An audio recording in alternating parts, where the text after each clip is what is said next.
প্রথম আলোর শিরোনাম, গণহত্যার বিচারে আরও একটি ট্রাইব্যুনাল হচ্ছে। খবরটিতে বলা হয়েছে, গণহত্যা সহ মানবতাবিরোধী অপরাধের বিচারে আরও একটি আন্তর্জাতিক অপরাধ ট্রাইব্যুনাল গঠন করতে যাচ্ছে অন্তর্বর্তী সরকার।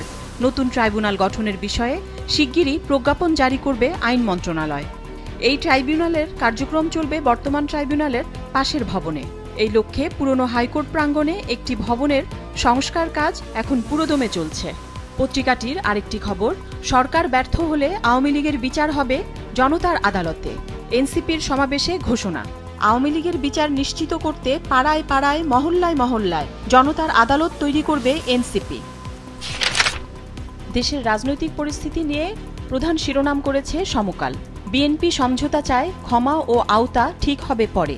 বিএনপি নেতা সালাউদ্দিন আহমেদের সাক্ষাৎকারের উপর ভিত্তি করে খবরটিতে বলা হয়েছে, সংসদের বাইরে সংবিধান সংস্কার আইনানুগ হবে না বলে মনে করছে বিএনপি। প্রধানমন্ত্রীর ক্ষমতা কমিয়ে রাষ্ট্রে ভারসাম্যহীনতা সৃষ্টি হোক, তাও কাম্য নয় দলটির। আওয়ামী লীগের বিচার চায় বিএনপি, তবে নির্বাহী আদেশে নিষিদ্ধ নয়। সাক্ষাৎকারে এসব কথা বলেছেন দলটির স্থায়ী কমিটির সদস্য সালাউদ্দিন আহমেদ। পত্রিকাটির আরেকটি শিরোনাম, আওয়ামী লীগের বিচার ও সংস্কারের আগে নির্বাচন হবে না, এনসিপির সমাবেশ। দেশের স্বাস্থ্য পরিস্থিতি নিয়ে শিরোনাম, ডেঙ্গুতে আক্রান্ত ও মৃত্যু এপ্রিলে দ্বিগুণ, বাড়ছে সংক্রমণ, 57% রোগী ঢাকার বাইরের। জুনে পরিস্থিতি খারাপ হওয়ার শঙ্কা, মশার ঘনত্ব সবচেয়ে বেশি ঢাকায়। ঝুঁকিতে চট্টগ্রাম, বরগুনা, বরিশাল, চাঁদপুর, গাজীপুর, ময়মনসিংহ। যুগান্তরের প্রধান শিরোনাম, নিরাপত্তা ঝুঁকির আশঙ্কা, মাসে 6000 রোহিঙ্গা অনুপ্রবেশ ও মানবিক করিডর। গত 1.5 বছরে অনুপ্রবেশ 1,15,000। দেশের সীমান্তবর্তী এলাকায় আরও 5 থেকে 10,000 অনিবন্ধিত রোহিঙ্গার অবস্থান। জাতিসংঘের প্রস্তাবের পূর্ণাঙ্গ খসড়া ও বাস্তবায়ন কৌশল প্রকাশ করা উচিত। খবরটিতে বলা হয়েছে, মিয়ানমারের রাখাইন রাজ্যে দেশটির জান্তা সরকারের সঙ্গে বিরোধী গোষ্ঠী আরাকান আর্মির যুদ্ধ যতই তীব্র হচ্ছে, ততই রোহিঙ্গা জনগোষ্ঠীর বাংলাদেশে অনুপ্রবেশ বেড়ে চলেছে। সংঘর্ষের মধ্যে সৃষ্ট দুই পক্ষের হামলার মূল লক্ষ্য হয়ে উঠেছে সাধারণ রোহিঙ্গা জনগণ। আর এই কারণে অনেকেই জীবন বাঁচাতে সীমান্ত পেরিয়ে বাংলাদেশে ঢুকে পড়ছে। পত্রিকাটির আরেকটি খবর, 2 পুত্রবধূ সহ সোমবার ফিরছেন খালেদা জিয়া। প্রায় 4 মাস পরে সোমবার লন্ডন থেকে দেশে ফিরছেন বিএনপি চেয়ারপারসন খালেদা জিয়া। সঙ্গে আসছেন তার 2 পুত্রবধূ, ডাক্তার জুবাইদা রহমান এবং সৈয়দা শর্মিলা রহমান। শুক্রবার দলটির মহাসচিব মির্জা ফখরুল ইসলাম আলমগীর বিষয়টি নিশ্চিত করেছেন। বাংলাদেশ প্রতিদিনের শিরোনাম, পথ খুঁজছে ঐকমত্য কমিশন। খবরে বলা হয়েছে, সব রাজনৈতিক দলের সম্মতি নিয়ে একটি জাতীয় সনদ তৈরি করতে সংস্কার কার্যক্রম পরিচালনা করছে জাতীয় ঐকমত্য কমিশন। এরই অংশ হিসেবে দেশের রাজনৈতিক দলগুলোর সঙ্গে ধারাবাহিক বৈঠক চলছে। বৈঠকের টেবিলে দলগুলোর পক্ষ থেকে বিকল্প নানা প্রস্তাব আসছে।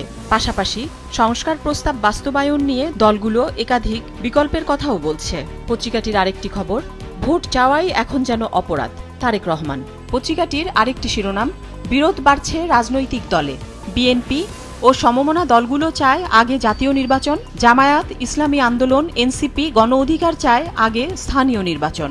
আরেকটি খবরের শিরোনাম, ধোঁয়াশায় ছাত্র সংসদ নির্বাচন। আচরণবিধি প্রকাশ করলেও ভোটের তারিখ দেয়নি ঢাবি। রোডম্যাপে সুনির্দিষ্ট তারিখ নেই রাবিতে, জাবিতে ভোট 31 জুলাই। দেশ রূপান্তরের প্রধান শিরোনাম, গণমাধ্যমের জন্য আসছে নতুন অধ্যাদেশ। 2018 সালের সম্প্রচার আইনের খসড়া সংশোধন হচ্ছে। আইন লঙ্ঘনে কারাদণ্ড হবে 7 বছরের পরিবর্তে 5 বছর, জরিমানা 50 কোটির পরিবর্তে 50 লাখ। দৈনিক কালবেলার একটি গুরুত্বপূর্ণ খবরের শিরোনাম, কাশ্মীর নিয়ে প্রতিক্রিয়া যেন আঞ্চলিক সংঘাতে না গড়ায়, যুক্তরাষ্ট্রের সতর্কতা। খবরটিতে বলা হয়েছে, ভারত নিয়ন্ত্রিত কাশ্মীরের পেহেলগামে বন্দুকধারীদের হামলায় 26 জন নিহতের ঘটনায় পারমাণবিক শক্তিধর প্রতিবেশী 2 দেশ ভারত ও পাকিস্তানের মধ্যে ব্যাপক উত্তেজনা বিরাজ করছে। কাশ্মীর সীমান্তে 8 দিন ধরে প্রতি রাতেই দেশ দুটোর সেনাদের মধ্যে গোলাগুলি চলছে। পরিস্থিতি এমন যে কোনো মুহূর্তে বড় ধরনের সংঘাতে জড়িয়ে পড়তে পারে দেশ দুটো। যুক্তরাষ্ট্র ভারত ও পাকিস্তানকে সংঘাত এড়ানোর আহ্বান জানিয়েছে। সতর্কতা উচ্চারণ করে বলেছে, কাশ্মীর নিয়ে ভারতের প্রতিক্রিয়া যেন বৃহত্তর আঞ্চলিক সংঘাতে রূপ না নেয়। আজকের পত্রিকার প্রধান শিরোনাম, বিদ্যুতে গ্যাস দিলে শিল্পে টান, গ্যাস সংকট। দেশে গ্যাসের দৈনিক চাহিদার 380 কোটি ঘনফুট। সরবরাহ করা হচ্ছে কম বেশি 270 কোটি ঘনফুট, বিদ্যুৎ কেন্দ্রে দেওয়া হয় প্রায় 110 কোটি ঘনফুট। গ্যাস পাচ্ছে না শিল্প কারখানা, বাসাবাড়ি ও সিএনজি স্টেশন। কালের কণ্ঠের একটি গুরুত্বপূর্ণ খবরের শিরোনাম। পাল্টাপাল্টি বাণিজ্য নিষেধাজ্ঞা, ক্ষতির শঙ্কায় ব্যবসায়ীরা। প্রসঙ্গ বাংলাদেশ ভারত। কয়েক মাস ধরে চলা বাকযুদ্ধের পর ভারত ও বাংলাদেশ একে অপরের বিরুদ্ধে বেশ কিছু বাণিজ্য নিষেধাজ্ঞা আরোপ করেছে। এর সম্ভাব্য প্রভাবের জন্য শঙ্কিত দেশ দুটির ব্যবসায়ীরা। পত্রিকাটির আরেকটি খবর, ফ্লাইট বন্ধ করল নভো এয়ার। ফ্লাইট অপারেশন আপাতত বন্ধ করল দেশের বেসরকারি এয়ারলাইন্স নভো এয়ার। গতকাল থেকে সংস্থাটির ফ্লাইট চলাচল বন্ধ রয়েছে। সূত্র জানিয়েছে, সাময়িকভাবে ফ্লাইট চলাচল বন্ধ করা হয়েছে কারণ সংস্থাটি তাদের বহরে থাকা 5টি এটিআর বিমান বিক্রির প্রক্রিয়া শুরু করেছে। এই প্রক্রিয়া চলতি মাসেই শেষ হওয়ার সম্ভাবনা রয়েছে।